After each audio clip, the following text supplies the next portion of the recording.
we're back on another exciting episode of Starfleet Boy, where we have a casual and informal conversation about Star Trek. Today, I'm joined by these wonderful Trekkies to talk about the 23rd episode of season 1 of Star Trek: The Original Series, Space Seed, aka the prequel to Star Trek II: The Wrath of Khan.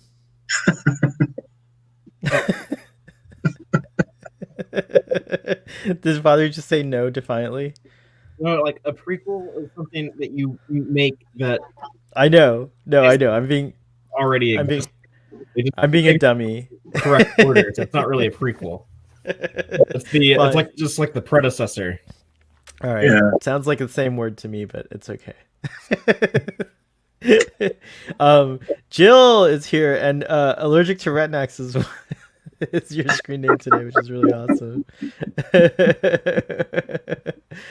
and of course, being sensible as she is, she agrees Wrath of Khan is the sequel. Yeah. But you would, I mean, not to get into brass tacks here or whatever, but like, would it be, could you even have a sequel to an episode turning into a movie, right? Like, they're just two separate things. It's like the movies and the TV episodes, but yeah, it's kind of weird that they chose to take this episode. Like, imagine that, like, Star Trek 2 could have been anything. It could have been a sequel to the Arena, and the Gorn captain comes back to, like, get revenge on Kirk. Yeah, it could have been anything, you know? It could have been Trelane. They could have been like Star Trek 2, The Wrath of Trelane. Father, I have been requested, and I actually feel exactly the same way. Your passionate Star Trek 2 kind of introduction that you did last night on Starfleet Boy After Dark has prompted me to ask, would you do the kind of a brief summary for this episode? Sure. And I'll have to go off that memory, because these last few weeks I haven't been like rewatching these. I just haven't had time, so I'm just going off of memory. But I've seen it a lot. Yeah.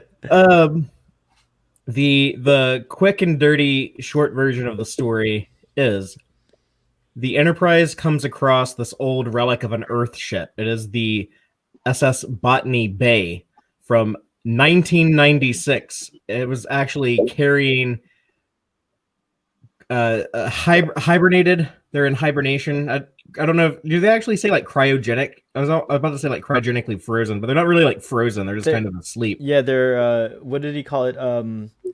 Something like stasis or suspended animation, I think is what. Yeah, but it's like a sleeper ship full of 20th century Earth humans. They beam aboard, and when one of them is about to die, it's like there's supposed to be like this activation sequence. He's programmed to wake up first, and Shaka is here now. Hi, Shaka. Hey. He's given like a quick summary of the episode, but he's dressed as a '90s dictator, I predict. Anyways, go on. It's kind of like a Gaddafi on steroids over there. It looked like he had like the Gaddafi sunglasses, you know. No, but they bust this dude out. They end up pulling this guy who turns out he's gonna be like a major thorn in Kirk's side, but he rescues him, and he tells him his name is Khan, and they begin to suspect that he is the 20th century dictator Khan Noonian Singh, who in the eugenics wars was a conqueror who devastated the planet and wanted to just dominate because he was genetically superior to the rest of mankind. He wanted his genetically superior people to rule over everyone. The last tyrant, they refer to him as. And yeah, they also say like the last of your world wars, but then there's like a World War III in the 21st century also. So, but anyways, over the course of Khan, awakening here in this new future world, he does begin to seduce the historian on the ship, Lieutenant McGivers, right? That's her name, right? You and Kirk sound alike. Kirk says McGivers though, but it is McGivers. He had it wrong. Yeah, like someone corrected him. Like I was going to point out later that it's a nice thing. It's a nice little writing element that Kirk mispronounces her name and she knows it and she's annoyed by that. But then Khan, the first time he meets her, pronounces it correctly, so she's like already like all about him. Yeah, well, Khan had the the googly eyes for her. He was like, "Oh, look at this thing. Like, I can do something with her." And then like Kirk, like, was like the one woman he wasn't interested in, it seems. But no, she helps him go back to the Botany Bay and get like the rest of his genetic supermen. They come back to the ship. They try to take over. They capture everyone. They have like this decompression chamber that they're torturing people in. That they can execute them in. But MacGyver has a change of heart. She rescues Kirk, and Kirk has this man-to-man, hand-to-hand combat fight sequence battle with Khan for control of the Enterprise in the engineering section, and is able to best Engineering Khan. room again. The solution they It's come up the with. only place on the ship with like a wide enough space to do all that dance choreography fighting. Like, go out every they time. just like roll around, flip each other around and stuff. That's true. The solution they come up with of like what to do with Khan is they decide to show him mercy and leave him on his own planet. However, this will come back to bite them in the ass a couple decades later. For that story, you have to watch Star Trek City 2. Alpha 5. It's true. Very nice summary. Very cool. And you can watch So our Kirk did mess up. Well, I think Kirk. Or do you think he sent them to that planet on purpose? Let's go right into it and start there. Did Kirk make the wrong decision? Should he have sent Khan and crew to the what did he call it? Like a rehabilitation? Khan said that he sent him to the wrong planet. It was like 5 or 6. No. The SETI Alpha star exploded or something, and it shifted the orbit of SETI Alpha 5 to SETI Alpha 6. So they thought it was SETI Alpha 6, but it's actually SETI Alpha 5. 5 exploded, and it messed up 6. Right. That sounds like we could be talking about the movie too. Star Trek 5 exploded, so it messed up Star Trek 6. Apparently Conti's watching Earth Final Conflict and Starfleet Boy at the same time. That must be weird. I guess let's start off. I have a couple of topics here. So what did you all, just if you want to give, each of you want to give like a little kind of your thoughts about this episode, and we'll start off with Mr. Ian up in the corner there. Yeah, I think it's become one of the iconic ones because it is, because of Wrath of Khan. I think Wrath of Khan has put it up there. I mean, Ricardo Montalban is probably one of the best guest actors that they had on Star Trek. He just brought that, he exuded gravitas. I was actually going to say he exuded that air of arrogance the character needed. The way he started, but I mean, he was also a very strong, muscular man as well, and you can tell by the gold jacket that he wears. It's done there. I mean, everybody goes on about the fake chest, but it actually was his chest. His chest, yeah. It was that, and you could see he was just that air of masculinity about him, and he had that about there. There's just a few things now that I think they would change. I think we spoke a little bit on Twitter about this. Basically, that he abuses MacGyver, to get her to go to his way. When he's crushing her hand, and then he says, "If you want to stay, you must ask." And it's very abusive in that bit to make her do that. But I think it's a really good episode. I think because it swings around. I think Khan and Kirk are sort of mirror images of themselves for one. With the ego and everything else. Yeah, totally. They're very good foils for one another. I relate them to Sherlock Holmes and Professor Moriarty, and I think maybe that's what intrigued Nicholas Mayer, because he's a huge Sherlockian. He's very into Sherlock Holmes. He wrote the 7% Solution, and you can see Sherlock Holmes references throughout Star Trek when Nick Mayer comes into it. But it was actually Harv Bennett's idea to bring Khan back. Oh, interesting. Yeah. Okay. And I think the reason, if I can just add something in real quick, I think the reason why they did choose to go with Space Seed and do a sequel to that for the movie was because with Ricardo Montalban, where his full name Ricardo Gonzalo Pedro Montalban y Marino. Good Lord. they saw in him though like a guy who had like potential to like carry a movie. The Star Trek II: The Wrath of Khan was made with a very small budget, so they couldn't get like like a big movie star guy to come be like their big villain, but they could probably afford the Fantasy Island guy. And they knew that he could do it. He would be able to carry that performance. And how many villains in Star Trek do we see that are like this big, strong, intimidating physical threat, just like brute? They could just like beat the shit out of you with his bare hands, but also be like the conniving genius, super intelligent villain also. And he's able to play both you always feel like this guy is smart. You always feel like he's a physical danger. And yeah, right from the beginning, the scene where McCoy and he, like, that scene's one of the best scenes in the episodes, where a brute would just have kind of incapacitated McCoy and like tried to run around the ship or whatever. Especially how McCoy was hunting him. Right. Well, I love that, by the way. I love that though, because you get Khan keeps insisting how he's like superior and more, and you get the sense that he's like more intelligent, but there's like so many examples of how humans of this time are actually very intelligent, but also kind, like it's really cool. But McCoy's just like, he calls him out. He's just like, you might want to cut the carotid artery. If you start at the ear, it's easier. And I just love, it's just like a genius, like counter move to what Khan is doing. Right. It's like, because like this guy didn't just like jump out of bed and stab me. He is obviously like wants me alive for something. He's trying to like scare me. He's trying to intimidate me. I'm not going to let him get away with that shit. This is my sick bay. I'm the doctor here.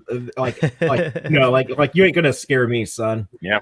Ian's opening statement sparked a lot of discussion. I have one more point from your opening statement. Just something that I was thinking about. You're absolutely right. That scene with McGivers and him is so disturbing. But I actually don't know if I were in charge of rewriting it today, I don't think I would leave that out, because I think it shows what an awful person Khan is, and I never want kind of like. I'm all for redemption is like something that in real life I'm all for, but on screen there's something so satisfying about having a villain that you just hate so much and you just despise, and I think it can be a good way to like learn certain lessons in real life of how not to behave. And so I don't think that I would rewrite it, but I do agree that today it would be written very differently, and I wonder if that's a discussion for Giorgio. He's more of the tragic figure in the movie, in the Wrath of Khan, where he's like, I lost my wife. Like that's why like he goes insane and just wants to like murder the hell out of Kirk. That's like his only thing he thinks about like all day, every day for years. In the episode though, he's not really a tragic character. He's just kind of a straight up asshole, basically. Yeah, totally. Robbie, do you want to give a couple of thoughts about the episode?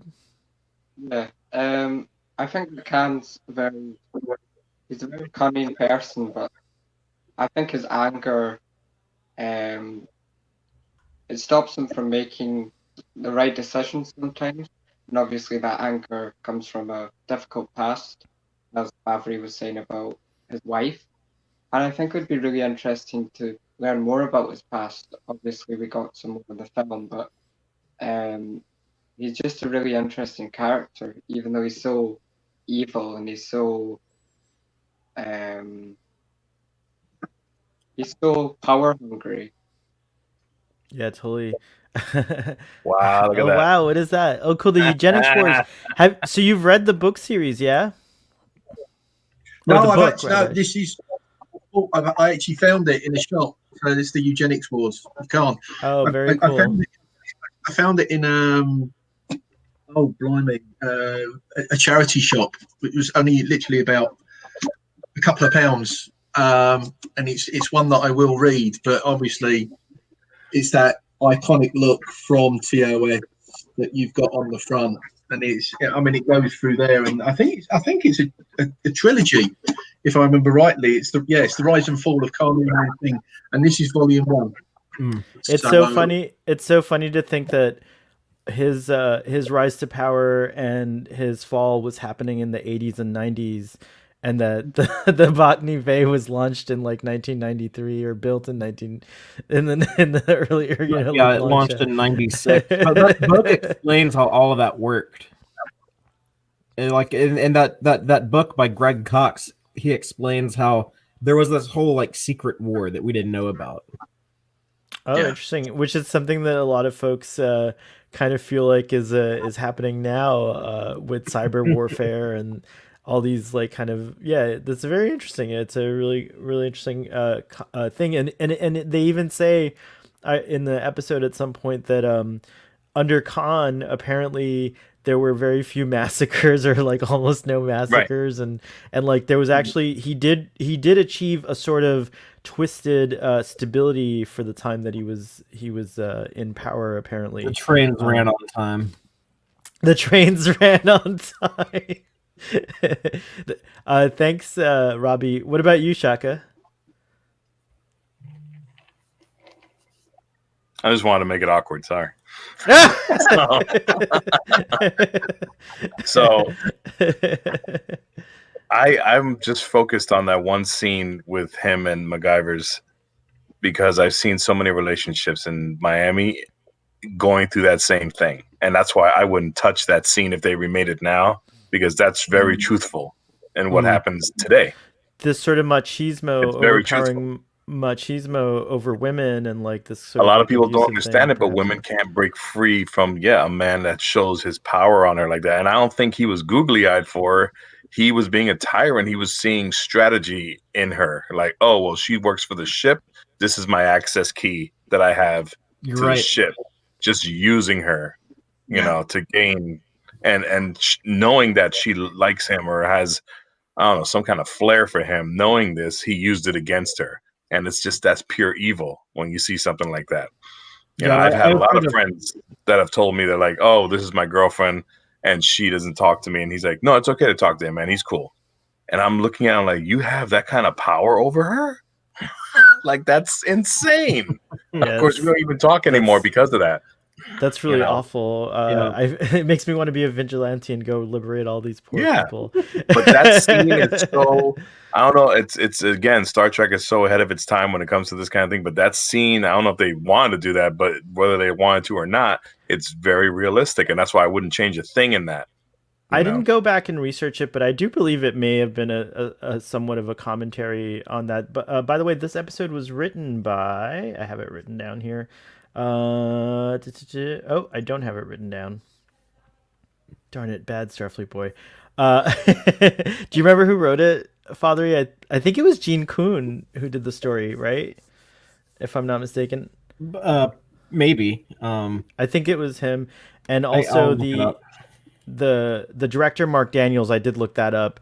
Of this episode, who's superb, has done 15 episodes of Star Trek, including The Man Trap and a whole bunch of other really, really good episodes that are yet to come. So I just loved also at the end when they kind of hinted towards 1 and 2. Oh, sorry. No, go ahead. Sorry. I loved also at the end, I'm saying at the very end of the episode when they hint towards, I wonder what it would feel like to revisit the seed that you planted on that planet, Kirk.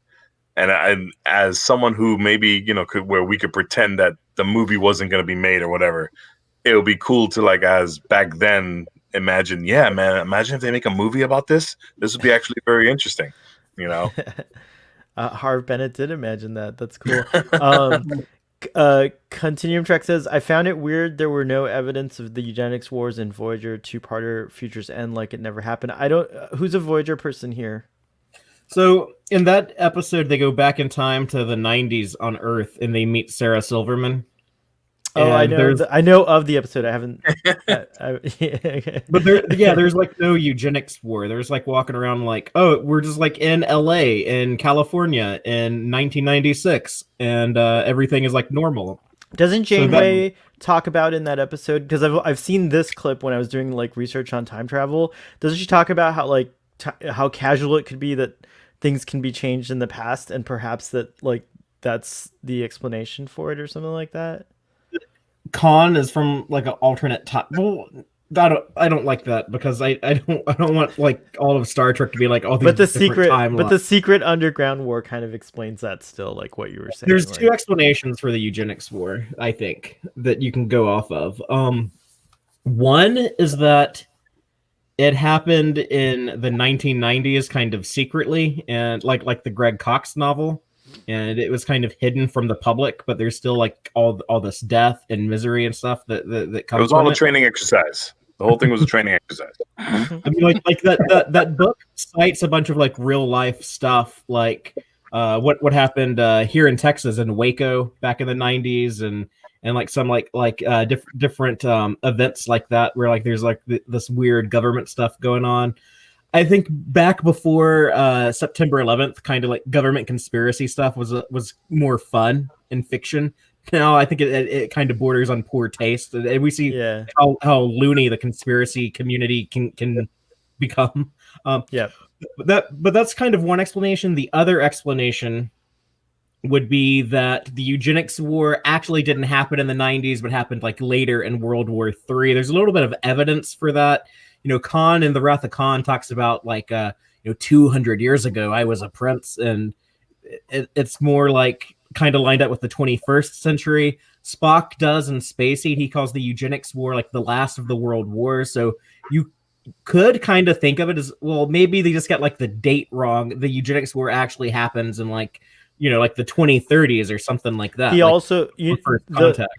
And there is a thing that he does say the records are very spotty or like whatever. So those might be estimates of when it happened. And then Khan later on, he's like, I know something about this period. So like, it's interesting. Maybe they corrected or updated their estimates when they did interact with Khan, and like, do they bring it up again in Deep Space Nine with Bashir? Yeah. And there, it sounds like they're talking more about the 21st century than the 20th century. But there's one reason that Captain RG. Wait, I just want to say Captain RGD. That's an insult to Khan, I'm afraid. Anyways,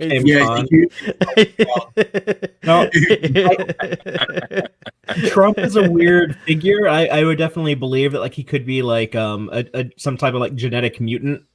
You know, he has like orange. I don't think he can bend a gun hair, but into a little tin ball. I don't think anyone would say like superior. I don't think he's mentally or physically superior. Yeah, I know Khan had a weird hairstyle, but he did not have that bad a hairstyle. Right on. Anyways, moving on from real life and back into fantasy. I sorry to interrupt you, Father. You were saying. Well, just one last thing. If you're going to believe that the eugenics war actually happens in the 21st century, so it hasn't like happened yet in our lives, but it'll be part of this World War III that's coming up pretty soon.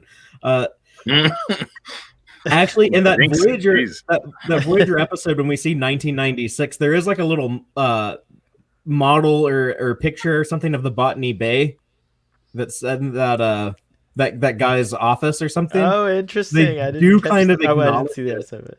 That's cool. I'll have to look for that when I get to that. That's in season 3 of Voyager. That's Ed Begley Jr. Not only does it have, you're right. Oh wow. I think I've seen a lot of clips from that episode because it's so talked about. But yeah, Ed Begley Jr.'s in it, right? And he's played some kind of like a tech giant or something. Yeah, like he was like a hippie in the 60s, and then like this time ship from the 29th century crashes, and he gets like technology in the 60s. So he's like back in like the 70s and 80s when guys like Steve Jobs are like making all these new computers and stuff. He becomes like one of these like Silicon Valley badasses pumping out all like the latest greatest technology. I was trying to leave it to Continuum Trek to throw out some facts here. The eugenics wars ended in the mid-90s after the World War III and the post-atomic horror. By the way, everyone check out A Question of Trek, which is hosted by Continuum Trek. And sometimes you'll see me and you'll see Ian on there more regularly than me these days, but go check that out. We're captains. Ta-da. So that's interesting. What did you guys think of the design of, since you brought up the Botany Bay? Look at that, I have a banner. Since you brought up the Botany Bay, what did you guys think of the design of it and like the whole concept? Basically, it's reusing a submarine, isn't it? It looks like a lot like a submarine. It looks like a Good submarine. look. This what? Sorry. I just said it's a good look. It looks more primitive than the Enterprise, good but it still looks like, you know, like an advanced spacecraft of some kind. Right. It looks like an Earth ship for Yeah. sure to me too. Ornate. I love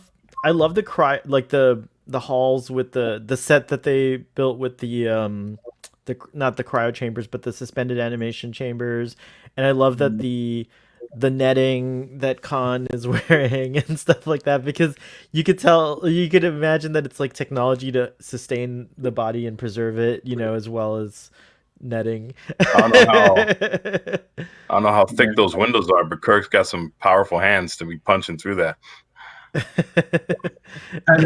Did you see the blooper in that scene? Because I think it's because Triangle, and I saw it later. I mean, so when they're getting Khan, does anybody notice the blooper? But they kept it in. No, what is it? Kirk knocks his phaser off the Velcro as he's smashing through, and it falls away. It comes off his belt. So as he smashes through, the belt comes off, and they just carry on and everything else. But I think because it would have taken too long to re-put the glass in and put all that, they kept it. It was just a one take, and they kept it in the episode. That's pretty funny. See, Starfleet, this is why I'm telling you, Ricardo would have choked out Kirk in the movie. So many takes over and over again. Which is why there was a lot of takes, too, where they were cutting. And I'm like, was Khan and Kirk even in the same room in this episode? Because yeah, they definitely were. They definitely were in the same room. Taz says the book is also great. I love the tie-in between Khan and Gary 7. That's cool. I'm gonna have to read the book now because it sounds like there's a lot of cool references and stuff like that in there. Yay, Caleb's here. Khan! Yosef says there are more planes in the ocean than there are submarines in the sky. It's very nice. That could be a great title for a book right there. I really caught on to the tenderness between Kirk and Spock in this episode, and I'm a big Spurker. So I like that scene where in the beginning where Spock is, I fail to understand why it always gives you pleasure to see me proven wrong. And there's just this like really endearing back and forth between them, even though I was upset that Kirk was a little pissy and shushed Uhura when she was trying to tell him. He like shushed her when she's trying to tell him about the Morse code because she interrupted his flirtations with Spock. So I thought that was more evidence for the Spurkers out there. What did you guys think of Kirk, Spock, and McCoy actually in this episode? I think the there was not much Spock involved in this. Go ahead. You guys were all you guys all went and said I'll call on someone. Ian, why don't you go first? I think the best bit with McCoy is you said is that the scene in sickbay with Khan. You know that. Yeah. How dare you threaten me with my own scalpel type thing? It was that type of thing, and you know, either choke me or cut. You know, make me bleed. One of the two. Just make your mind up. But he had another. Oh, sorry. Well, I just on vibing on that. He had that other great line with Spock where he's like, "I'm sure you know the type." Where he's telling, you know, where Spock's kind of like accusing humans of trying to manipulate genetics, and he's like, "Actually, it wasn't humans. It was these." Which again, I guess substantiates that underground idea. It was like a group of ambitious scientists who were trying to do this thing with the eugenics and stuff. And he says, "I'm sure you know the types of Spock," and I thought that was good banter. But go on, sorry, Ian. Now, I was going to say it's that bit, and I think D. Kelly just pulls it off really, really well. on this. I was just saying with the obviously with that is it's carried over into a couple of episodes, into quite a few episodes in Enterprise in season 4 as well. Obviously with that not with Khan, but obviously this is the one where with Brent Sung. Sung it comes back, and that's there's that tie into there. So you've got Space Seed and the Wrath of Khan. You've got some bits, but you've also got that pulling off into Enterprise as well. I always thought it was interesting that Khan Noonian Singh and Noonian Sung were so similar sounding to each other. There's a reason for that. Oh, what is it? That's gonna be cool. I can't. So in World War II, Gene Roddenberry was a pilot in the United States Air. Was it the Air Force yet in World War II? Is that when they broke off from the Army? Because it was the Air Corps that became the Air Force. Yeah, I think so. But he was a pilot in the Pacific, and our war against Japan, and he met a Chinese pilot that and his name was Noonian, or his name was like Noonian Song or something like that. And they became like good friends, and then after the war, they lost contact with each other. It's not like you can like look them up on Facebook, back in the 40s. And so Gene Roddenberry wanted to keep like using that name in Star Trek and hope that his long lost friend in China would like see the episode of Star Trek and see like, oh, like based on Star Trek created by Gene Roddenberry, and be like, oh yeah, I remember Eugene from World War II. Reach out. Did it ever happen? I don't think so. No. Oh, that's sad. That's really cool. Good use of. Could you imagine this guy that Gene Roddenberry's trying to get hold of? They're really good friends, and you're going, "Is that what he really thought of me? He thought of me as a." That's actually a really good point. Maybe there's a reason he never heard from. That's a really good point. Maybe there's a reason he never heard back from him. That's really funny. Yeah, screw that. I'm not forgetting that. If that's what he thinks of me.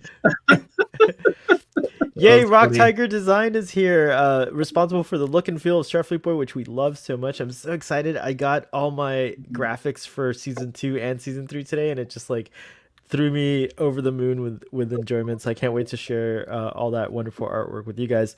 Was this the first ever episode featuring a totally plain engine room? The middle console was missing from the place when they've been fighting. Am I right? I don't know, actually. I can't think of it. That'd be a good question for Brian.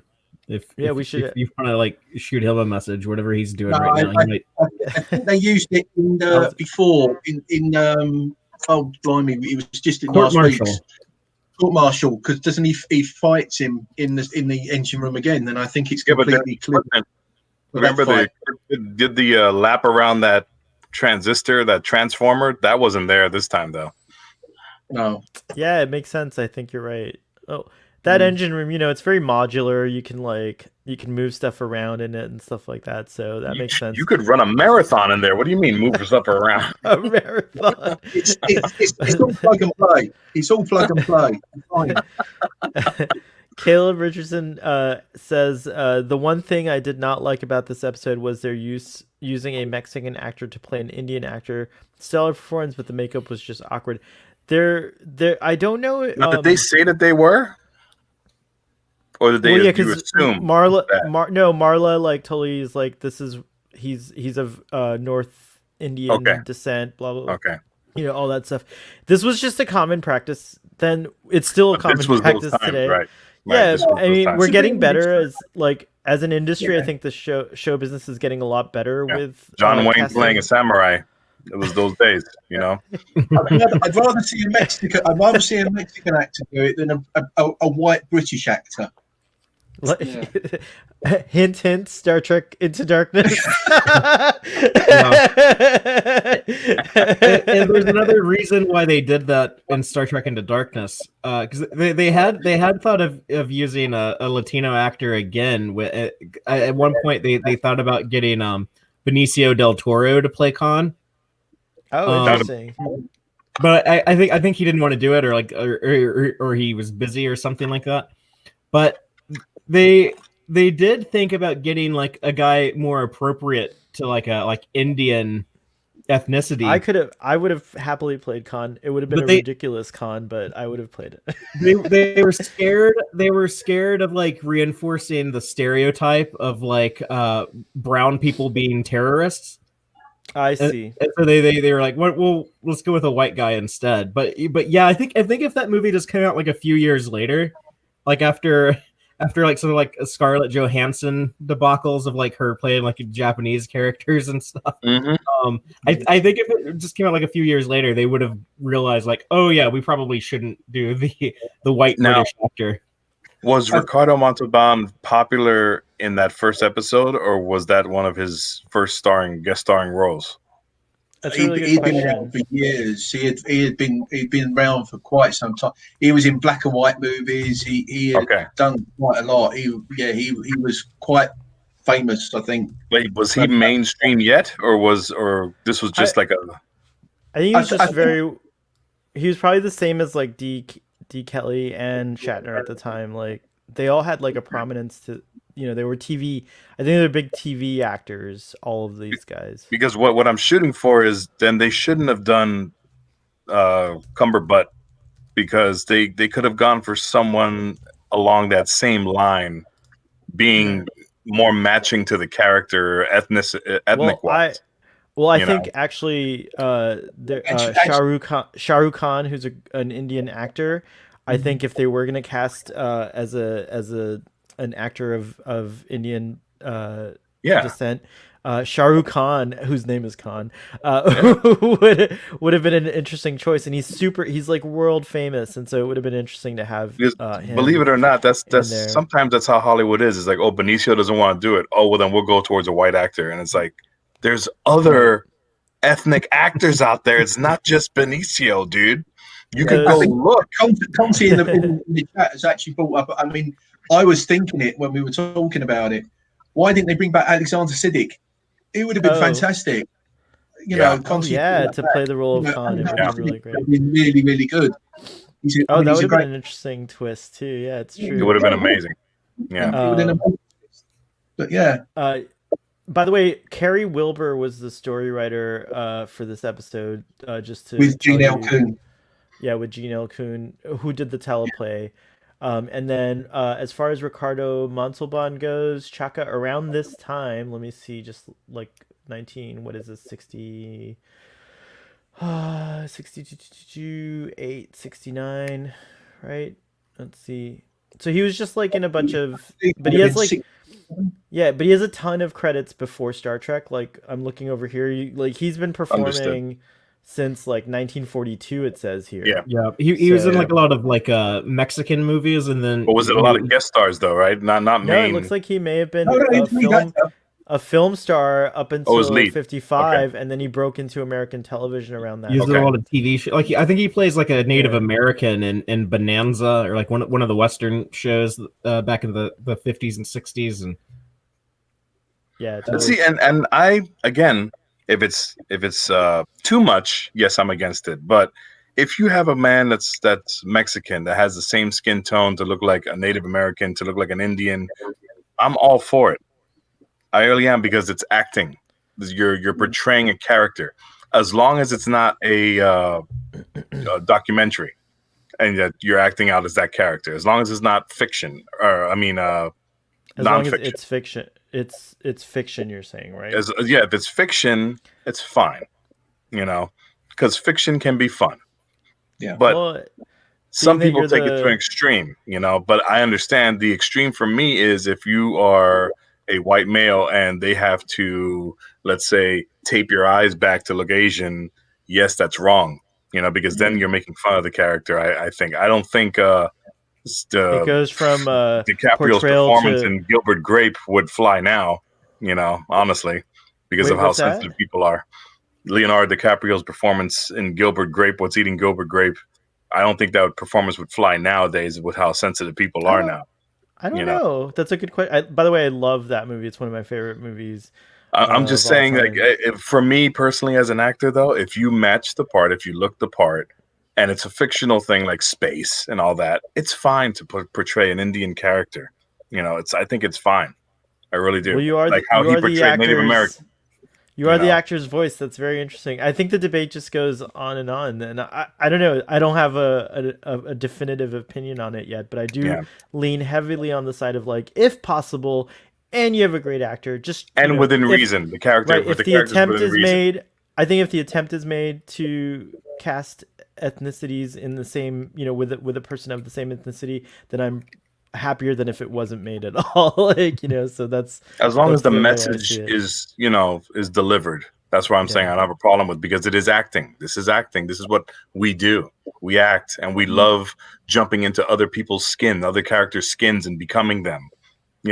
By having the fans say, no, you can't do that because you're not of that ethnicity, it's limiting. We can't dive into that character and be that character. Now I'm saying skin tone involvement. I'm not saying painting a person to look like that. I'm against that. Painting a skin color to look like that, Yeah. CGing someone, I'm against all that. I'm just saying naturally looking like, oh, he looks Native American, he looks Middle Eastern. Yes. For example, living here in Miami my whole life, I've been mistaken for someone who's from Nicaragua, which I don't mind because I think that's true. I do have like one of those kind of like, where are you from kind of faces, and so I don't mind that people like like do that. Yosef Patrick says genetic manipulation concept in the 60s had a bad aftertaste due to the Nazi experiments in the camps. It was under 25 years after the war. That's a really good call out there. That's a good point. Yeah, like a lot of people, in the audience back in the 60s would have been like alive during World War II. It was only like 20 years earlier, so they would have, had all these notions of like, oh yeah, like eugenics and stuff. Like that's like really nasty stuff. Yeah, totally. Starfleet Boy, I also sent you what Ian was pointing out, the blooper. I sent you that on your text. Oh, cool. I'll have to let you guys make it show, but to go pull it up, and I'll pull it up in a second. But awesome discussion. This is like one of the most fun Star Trek TOS It's a great discussions. episode. This is one of the good ones for me. Going back to what you were saying, I actually thought he looked Native American than he did Indian. Yeah. In the episode, with the hair and everything else, it made him look Native American more than an Indian himself. That big bone was kind of Native Americanish. It had Native American traits added to it.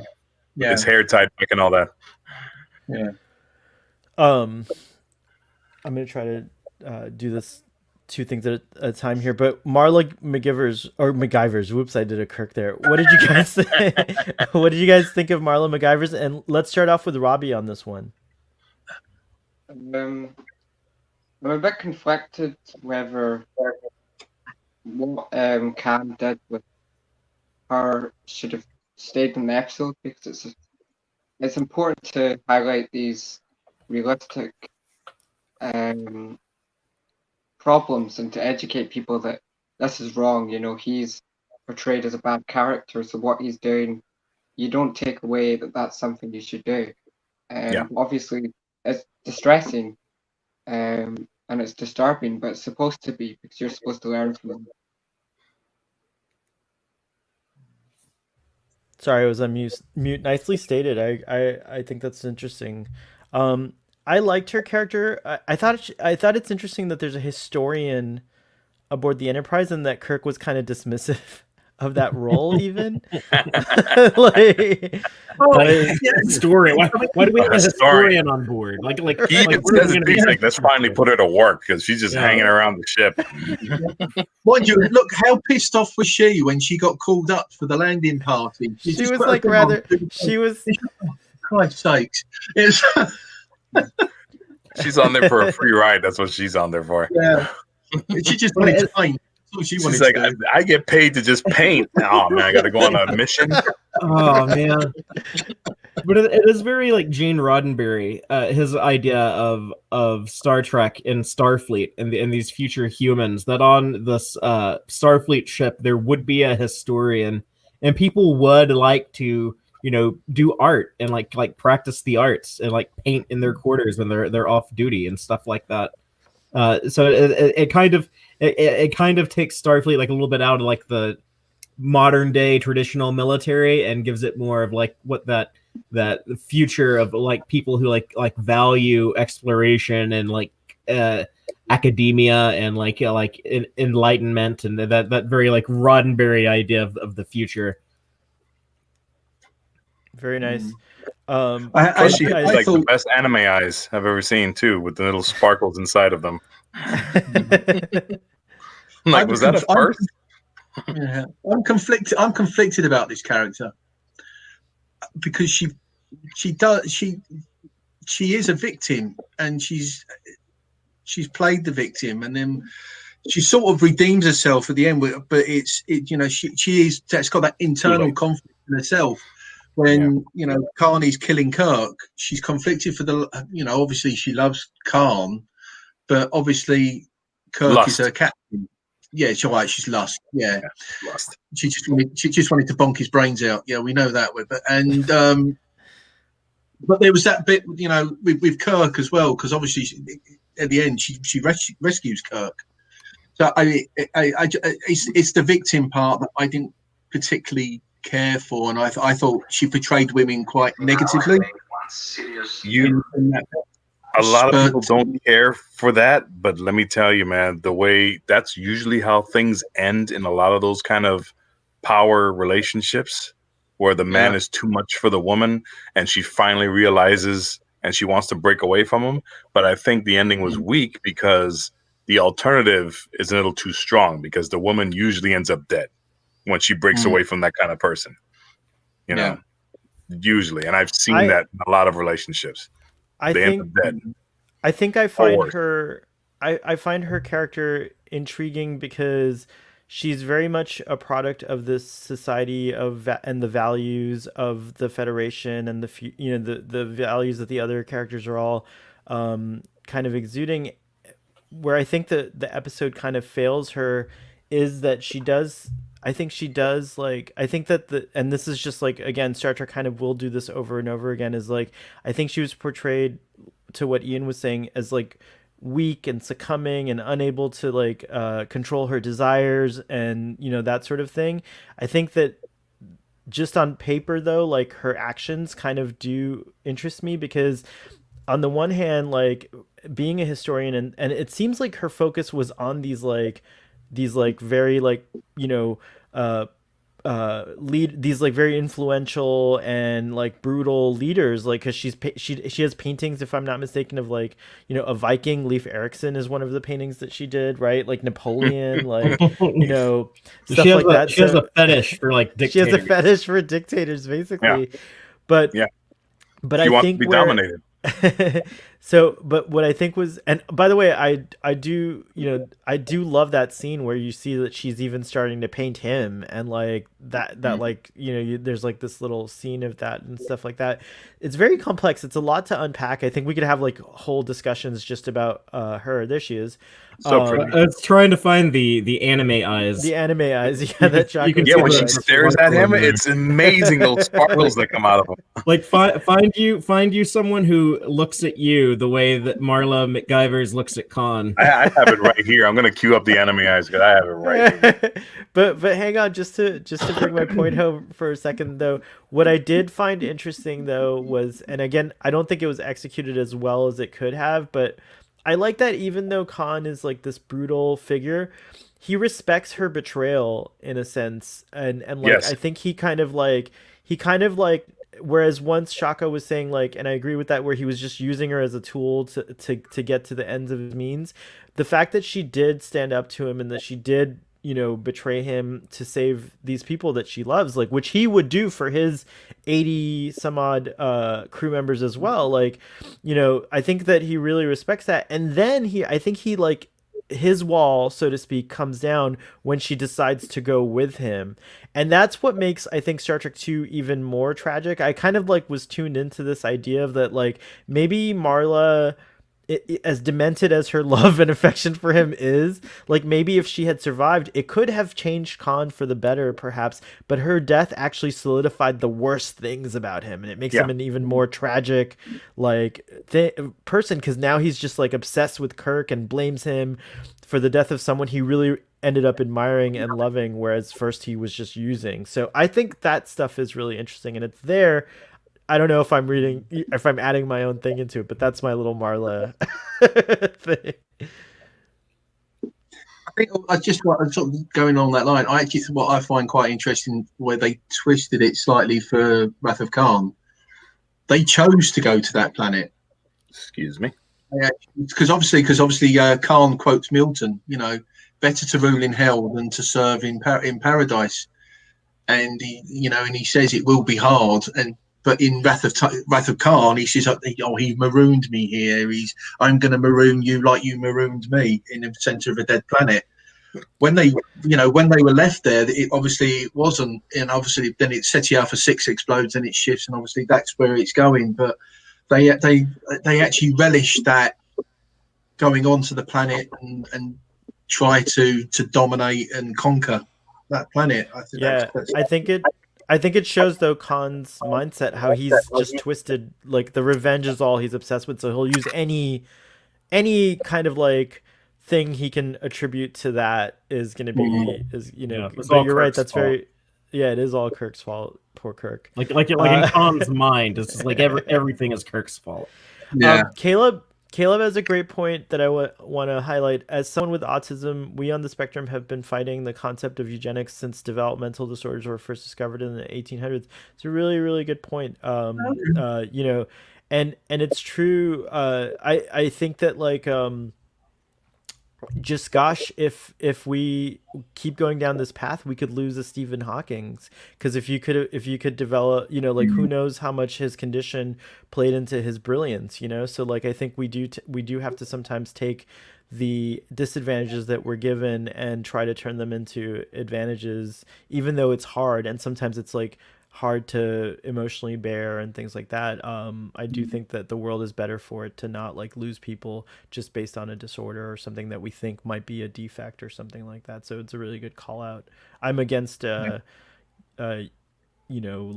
altering genetics and things like that. Now where I do say like there are things like, I guess like if you could alter genes to not have a debilitating disease, maybe I would be soft to that, but it just leads down a path. It's another interesting conversation for a whole other podcast, but it just like leads down this path, and it's a debate I think humans are going to always have. I think having the debate will keep us in check and make sure that we do the right thing. I hope. I hope. Very cool. Very cool. Oh, go ahead. Sorry, Robbie. Some of the most intelligent people are autistic. It's true. And autism can sometimes manifest in ways that,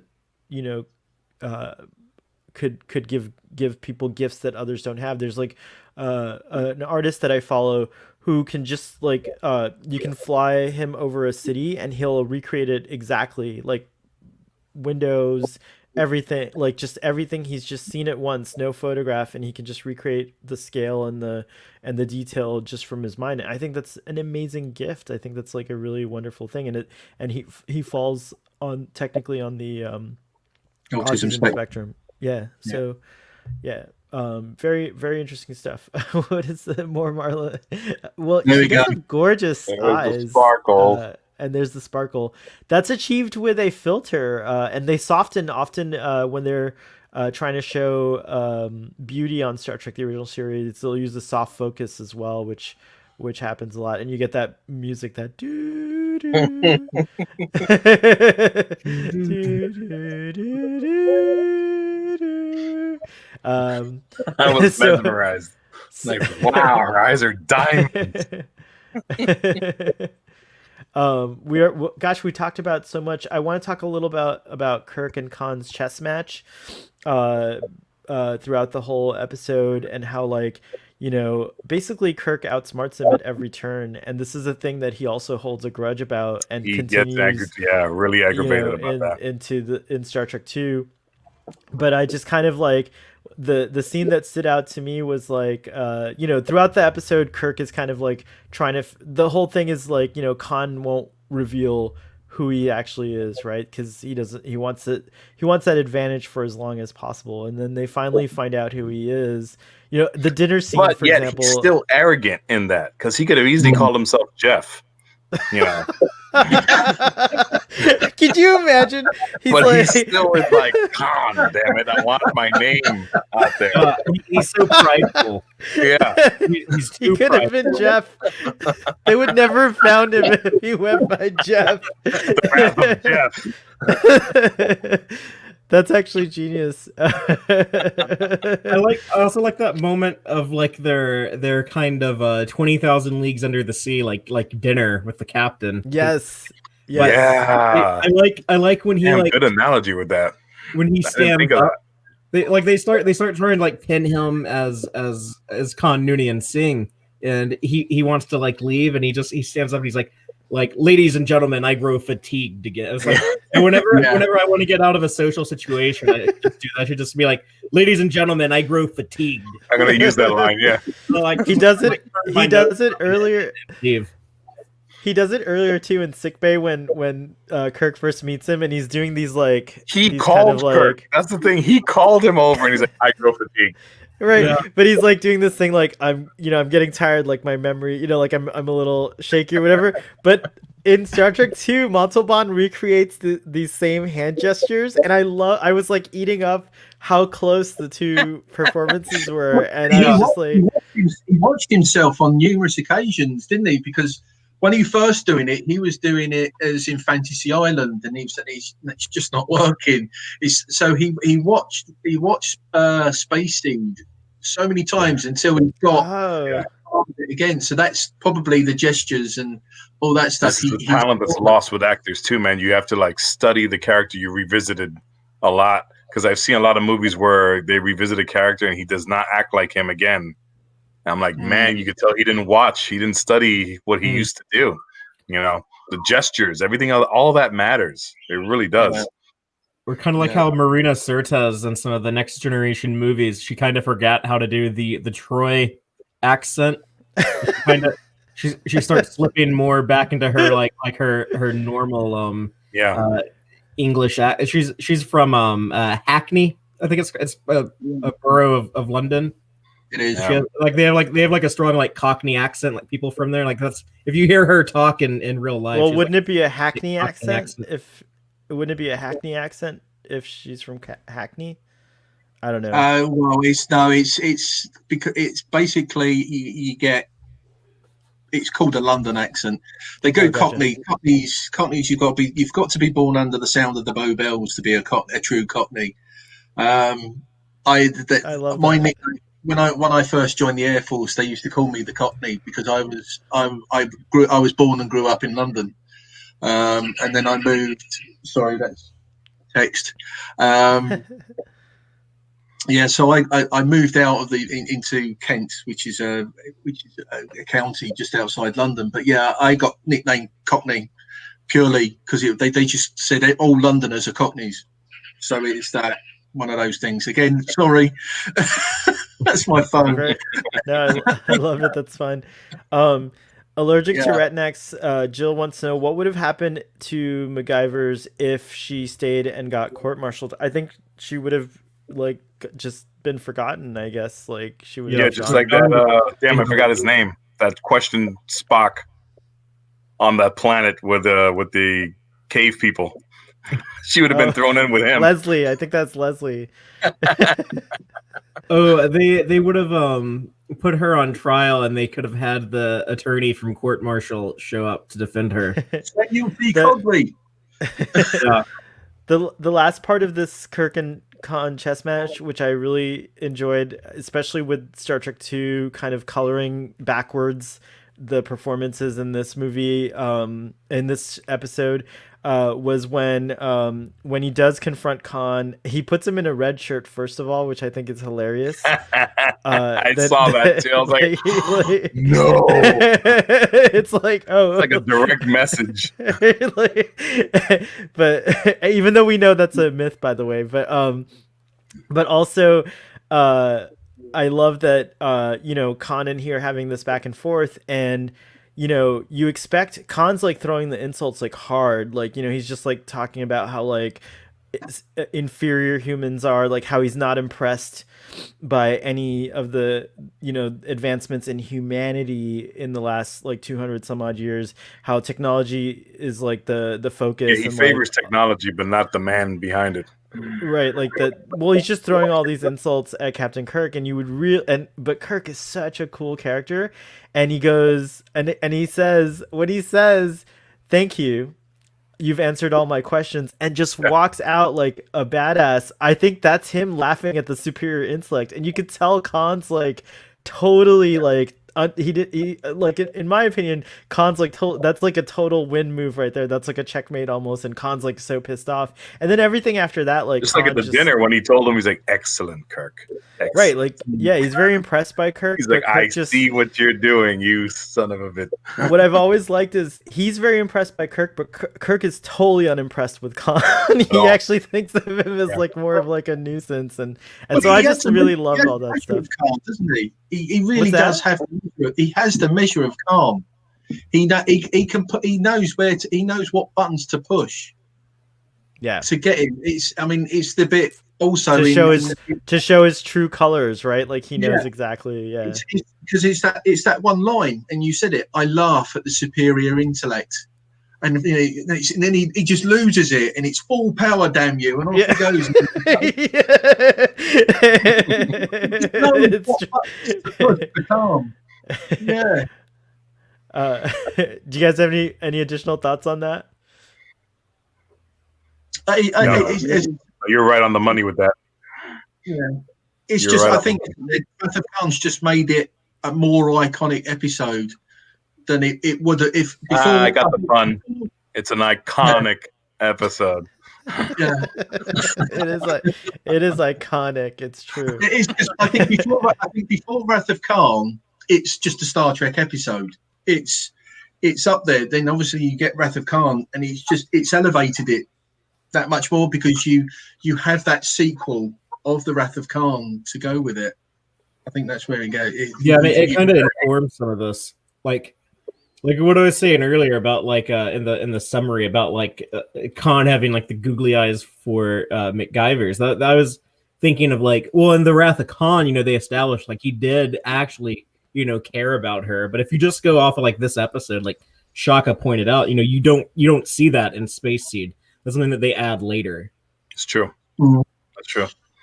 Well, I think you do in that. I think in that last line, I think when she says, "I'm going with him. I'm not going to be cart marshal." I'll go, and he said it will be hard. We will have this, and you see that little bit of tenderness that he does give to her. That's said I'm quite conflicted with MacGyver. Blossom. Right he there. has that little bit of tenderness right at the end when he's saying, "If you come with us, it will be hard, but we will prevail," type thing.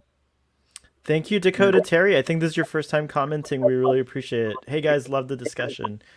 It's all these guys. They're so clever, and when they come on here, they make it so much fun. So thank you guys. Kirk listened to the advice of the bridge crew, thus displaying teamwork beats the individual. Khan's next move is to choke everyone a la Osira on the on choke the everybody bridge. out. Slow choking, and that actually ends up being his detriment because they do, as he admits himself, form a greater bond at having gone through that and take their leadership. So he he thinks very two-dimensionally. Going back to a comment that you put before, yeah, I agree because I wanted to dive on that too because we're kind of like straying away from it. Uhura got really messed up in this episode, like bad. Yeah, really she really gets battered, and I think that they just strike her for no reason, and but that's just the brutality of these people. I think that like illustrates. But what I did like, one thing I caught watching, we were watching Synchronized Robbie and I, is I did like that upon the second attempt that Joaquin, I think it was, by the way, who does appear later. He's the only character I think mentioned by name in this episode other than Khan from his crew. And I think the same thing happens again in Wrath of Khan. Joaquin's the only character that we like actually like we know by name, right? In Star Trek 2, he doesn't name any of the other ones, if I'm not mistaken. He might, Right. but anyways, when he's about to slap her again, I do like that Uhura's standing up. Like in that moment, she's like, oh yeah, like she's about to be like, oh yeah, bring it, like Mr. Adventure. Ooh, what's Yeah. Robbie doing? we're being taken somewhere. Oh, you're getting got all transported. cozy.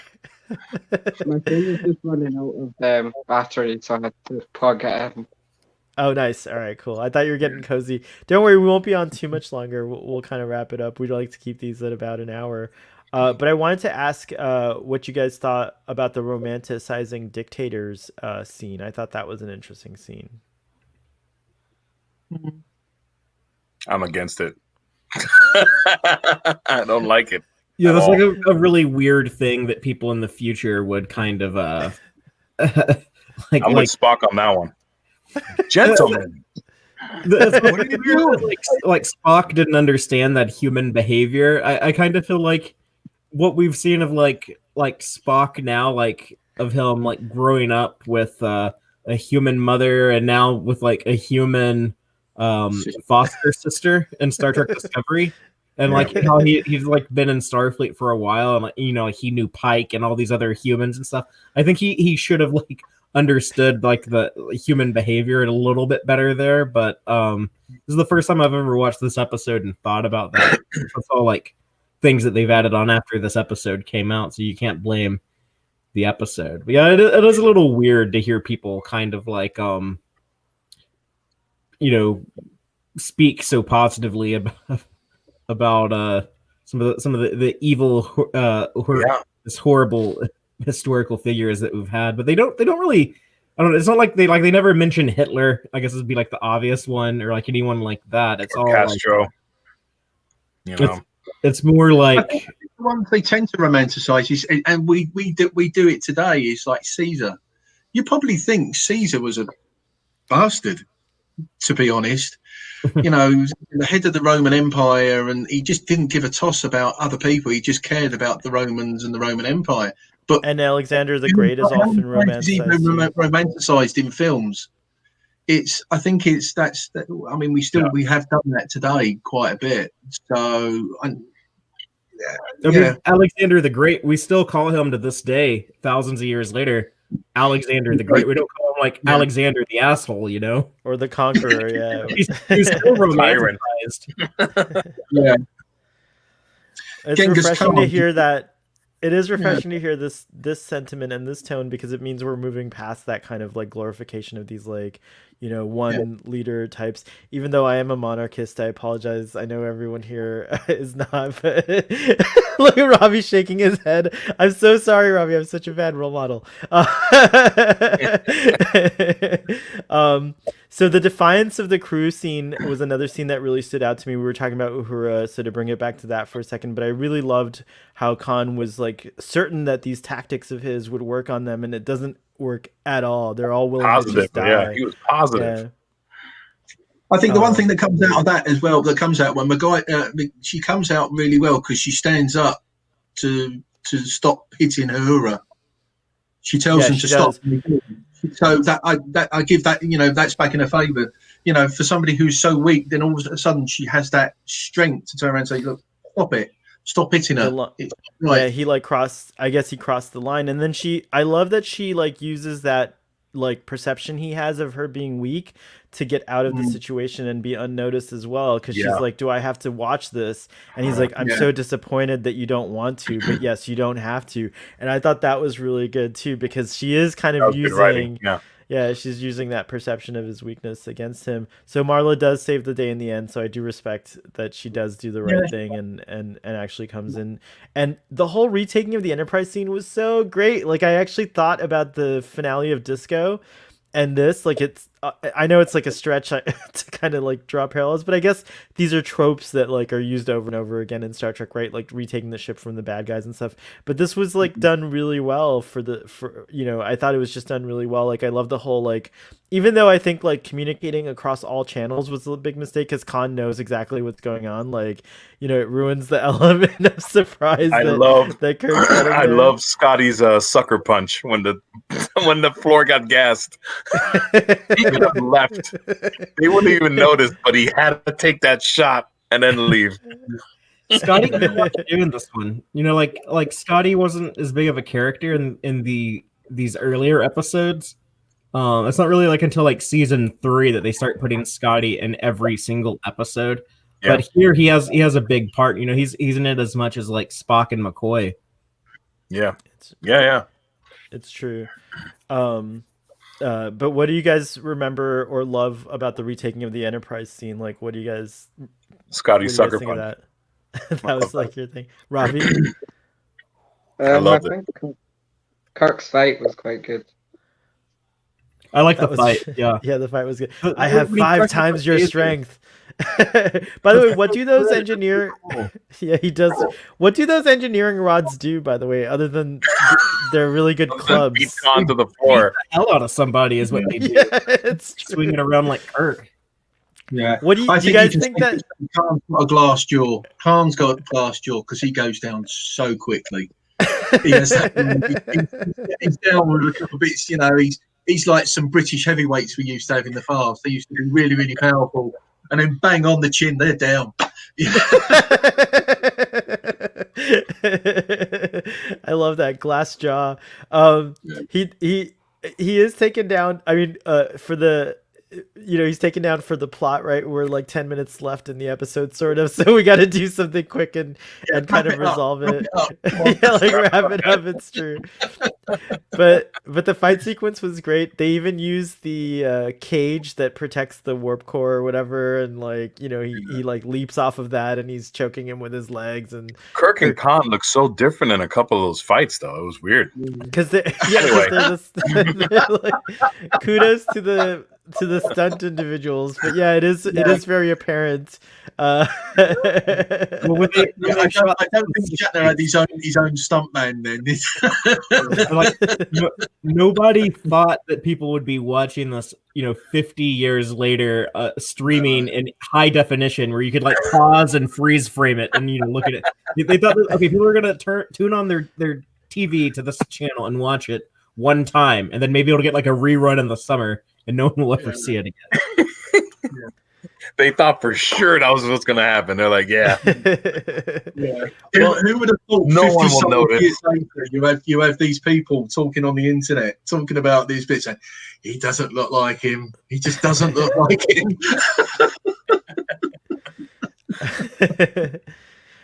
It is better to rule in hell than serve in heaven. The Milton quote that Scotty was embarrassed that he didn't know. What crop sprung from that seed? Yeah, indeed. a good movie. Yeah, a really good movie. Really I good think movie. this is such a great example of how like you can actually take something from the original series and do something really great with it. Well, I think that's what First incarnation. Contact did also. It Yes. took something from the series, turned it into something amazing.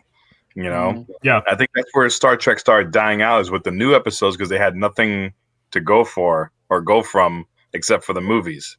But I love the First Contact and Wrath of Khan for that same reason, because you feel close to it. You feel like this is a part of your life because you're like, I watched these episodes and now a movie's springing from it. This is amazing. And not only that, the movie just like retroactively enhances the episode. I mean, I think this will always have been a great episode. Like people will have enjoyed it, but just having the movie makes this episode they did such a great job of tying it in and making connections. That's a good word. Yeah, it does elevate it. Yeah, that it elevates this episode to an iconic, as we said earlier, status.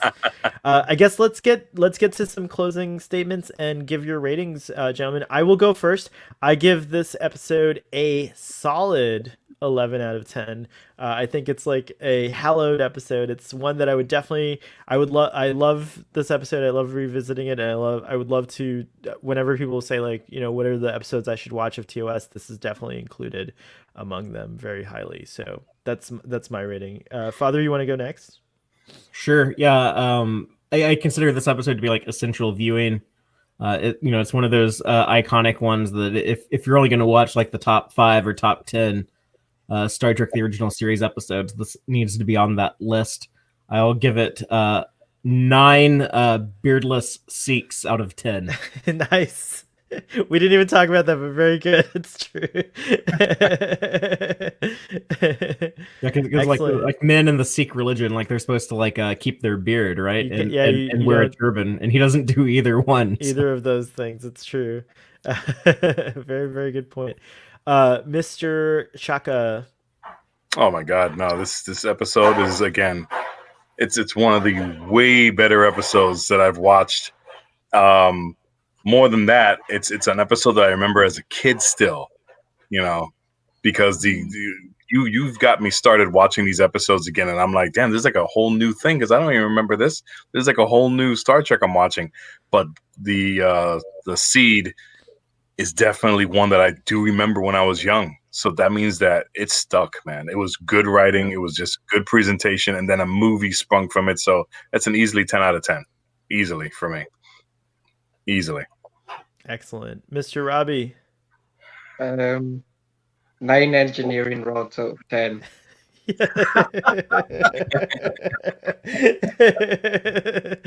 I love it. I need to get that. Someone out there in the community, if you've ever 3D printed those engineering rods, I'd love to see it on Twitter if you hear this. Ian, will you take us out with your final thoughts and a rating? I think I'm going to give it 9.5. The only reason I haven't given it 10 is because I have watched it that many times. I have looked out how many times I've watched it. It's there, but yeah, it is. I think as Father said, it's one of the seminal episodes of Star Trek. I think if anybody says, want to watch TOS, what do I watch? I think Space Seed is always going to be in one of those episodes that you say, if you want to know what Star Trek's about, watch that episode. So good. Yeah, I give it 9.5. Excellente. All right. Thank you so much, guys. This was a really fun discussion. It was a great follow-up to last night's Starfleet Point After Dark Wrath of Khan watch along.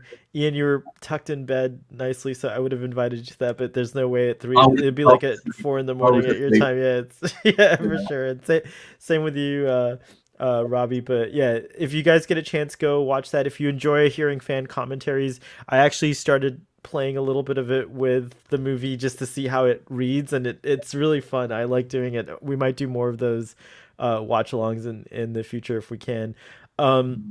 Everyone go check out Trek Cat. By the way, I got your actual link in the description this time for your YouTube channel, so sorry about that. I'm working on being better at descriptions. I've got a plan and stuff like that, so stay tuned for that. You can go check out Robbie on Earl Grey Trekkie 1701. It's his YouTube channel. Shaka, you should have a YouTube channel, bro. I do, but I don't use it. That's why I don't promote it. You should start using your YouTube channel more. But actually, you could just go to IMDb, look up Shaka De Silva. Well, that's it. Yeah, go to IMDb. Yeah, it's like, go look him up. He's a working actor. By the way, it's really valuable to have your perspective as an actor and a performer and like things like that. So thank you for bringing that I appreciate it. to us. Yeah, we got to get him to play a Klingon in Star Trek. Yes, that's our mission. He's already any connection you guys have with director. I need to be a Klingon. I really do. Guys, if there's rumor has it that Starfleet Boy might be a podcast that's viewed by some folks in the industry, like usually the gaffers and the grips. But if any of you guys have if any of you have connections to get Shaka as a, by the way, I would think you would have the best connections. You gave Patrick Stewart cookies. Just send Patrick Stewart cookies with your face and in a Klingon mask, and he'll recast you. Like, oh yes, I remember cookies. Patrick Stewart cookies, and Patrick Stewart got David Ajala onto Star Trek, and now Yeah. look at him on Discovery. There you go. Come on, it can totally happen. You can have a I bigger would role. go for Maria Sirtis because we had a memorable moment. I think I should go for her then and ask right, her well, about being a Klingon. She's very active and she responds on Twitter, so she might, she might do that. So it's very cool. You got to get more. You got to get more savvy with the social media, bruh. I'm just telling you. Just telling you. So anti. And of course, Get off my lawn. Of course, you can check out Fathery on Text Trek, which is an awesome channel with lots and lots of Star Trek content. And we just wrapped up 23 weeks of Star Trek discussions last night on Text Trek, and Fathery's going to take a 2-week break from that, but there will still be pre-recorded content that you guys will start to get going forward, and a Monday stream. Do you want to promote your Monday stream, Father? Sure, yeah, like Monday. Oh, I haven't solidified the time yet. Let's just say, great. Let's say 1 p.m. Monday 1 p.m. when Fathery wakes up. 1 p.m. Eastern, 12 noon Central, Monday. I think we're going to do just a stream talking about ideas for the next Star Trek movie. What should Paramount, Viacom Paramount, whatever the company is called now, what should they do for the next Star Trek movie? Because we will get one someday, I assume. So what can it be and what should it be? And we'll just toss around some ideas. Start thinking about that and head on over to Fathery's channel Text Trek on Monday around 1ish, or stay tuned to his Twitter to see what time that's going to happen. And I already my answer, I'll put it in the chat. I guess I'll wait. If I might show up, but if I don't, I'll definitely be in the chat for sure. Yeah, we'll read your comments. Anyone who wants to like chat your ideas, stuff like that, while we're streaming, we will share that. It's going to be, I think, me and Trek on the Tube and Boat Wreck, and I think Dom Paris might show up, so it'll be a fun crowd. Yeah, I hope to see all of you guys there. All right, is there anything else you guys want to promote before we say goodbye? Just in the month of... Sorry, I was going to say, just to remind the guys that later in about just over 2 hours time, Question of Trek. Yes. Be on there, Conti, myself, Zoe, and Jeff, and whoever the guests are. I don't know who the guests are yet, so I never know who the guests are. That's the Starfleet attitude: casual and informal. You don't have to know; you just show up. That's the whole thing. It's true. Open door policy. Anyways, this has been immensely fun. I'm really glad we got to give the movie in this episode its proper due and pomp and circumstance, so to speak. I'm a big fan of that kind of stuff. So thank you, everyone. Live long and prosper. Thank you, audience, for being with us and being awesome in the chat. Live long and prosper. We'll see you next time. Oh, and don't forget to smash the like button because it confounds the